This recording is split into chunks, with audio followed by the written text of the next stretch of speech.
मैं 3 मंगा डालने वाला हूँ, इनमें से कोई एक आप पसंद कर सकते हैं।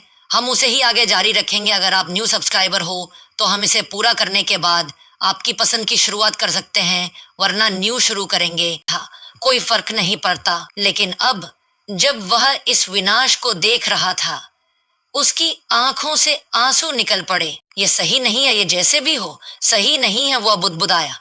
तभी एक अजीब सी आवाज सुनाई दी। टेरेस का दरवाजा चरमराया और रुडो के सामने वो दरवाजा खुला और अचानक एक गोबलिन अंदर घुस आया। वो चौंक गया। गोबलिन के हाथ में एक कटा हुआ सिर था। उस दृश्य को देखकर उसे एहसास हुआ, ये कोई सपना नहीं था, ये हकीकत थी, पूरी तरह से असली।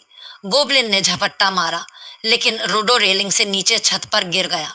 गिरते ही उसे एहसास हुआ कि वो बुरी तरह डर चुका था। उस सिर को देखकर उसे यकीन हो गया, अगर वो कुछ नहीं करता तो उसका भी यही अंजाम होता। डर के मारे उसके मन में एक ख्याल आया, क्या ये उसका अंत था? लेकिन फिर उसके अंदर कहीं से एक और आवाज आई, नहीं, इससे फर्क नहीं पड़ता था। उसने पहले ही सब खत्म करने की सोची थी। ये दुनिया बकवास थी, जिंदगी बेकार थी। अगर यही अंत था तो क्या फर्क पड़ता था? लेकिन फिर अचानक उसके मन में कुछ बदल गया। नहीं, ऐसा नहीं होना चाहिए। उसे यूं खत्म नहीं होना था, उसे जीना था। रोडो ने पास पड़ी लोहे की छड़ उठाई और गोबलिन का हमला रोक दिया। झटका इतना जोरदार था कि वो फिर से गिर पड़ा, लेकिन इस बार उसने हार नहीं मानी। असल मौत कैसी होती है, वो खुद से बड़बड़ाया, मैं ऐसे नहीं मर सकता। उसका पूरा शरीर कांप रहा था, लेकिन अब वो पीछे हटने वाला नहीं था। उसने छड़ को कसकर पकड़ा और पूरी ताकत से गोबलिन के पैरों के बीच मारा। गोबलिन एक झटके से नीचे गिर पड़ा। कहते हैं कि जब इंसान द जोन में पहुंचता है तो उसे हर चीज साफ दिखाई देने लगती है, हर हरकत, हर मौका। रूडो भी उसी स्थिति में था। वो बिना सोचे समझे सही फैसले ले रहा था।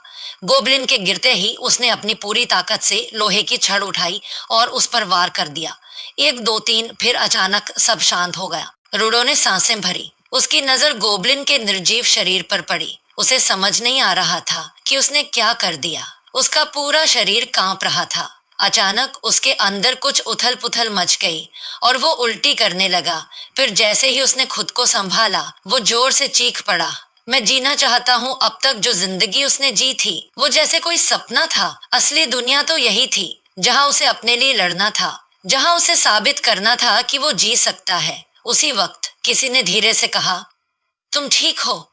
उसने सिर उठाया। वो मिशी था। मिशी ने हल्की मुस्कान के साथ कहा, थैंक यू जिंदा रहने के लिए।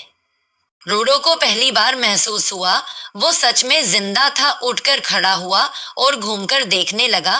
फेंस के उस पार नजर दौड़ाते ही उसने देखा कि पूरा शहर जल रहा था।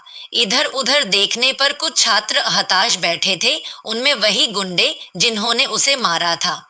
अब वे सब डरे हुए थे और समझ नहीं पा रहे थे कि क्या हो रहा है। सकुरा ने कहा कि यह सब असंभव लग रहा है। तभी टीचर वामा ने उसे गले लगाते हुए कहा कि वह उसे सुरक्षित रखेगा, लेकिन सकुरा अब भी चिंतित थी। इधर बाकी लड़कियों ने धीरे से फुसफुसाते हुए कहा कि टीचर उसे अजीब नजरों से देख रहा है, और यह सोचकर उन्हें सकुरा के लिए बुरा लग रहा था। कुराने की नजर सामने रखी चीजों के ढेर पर गई, जिस पर निशी ने बताया कि उन्होंने जो भी हाथ लगा उससे यह बैरिकेड बनाया है, ताकि वे उन रहस्यमयी राक्षसों से बचे रह सकें। हर कोई उन भयानक राक्षसों से बचने के लिए बेतहाशा छत की ओर भागा और वहीं एक बैरिकेड बनाकर खुद को सुरक्षित करने की कोशिश की। कुरगन ने अपने चेहरे पर हाथ रखते हुए कहा कि अब भी स्कूल में कुछ लोग फंसे हुए हैं। बैरिकेड के दूसरी ओर से कई लोग गुहार लगा रहे थे कि उन्हें अंदर आने दिया जाए। कुछ छात्र सीढ़ियां चढ़कर ऊपर तक पहुंचे और मदद की भीख मांगने लगे, लेकिन वामा और एक अन्य छात्र ने बैरिकेड हटाने से इनकार कर दिया।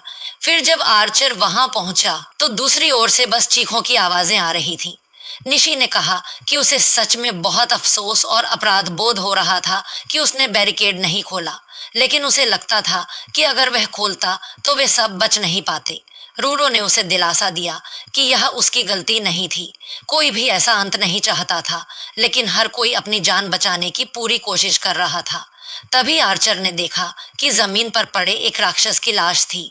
उसने चकित होकर पूछा, क्या यह तुमने किया? वह पूरी तरह घबरा गया था, क्योंकि उसने कभी सोचा भी नहीं था कि कोई ऐसा करने की हिम्मत जुटा सकता है।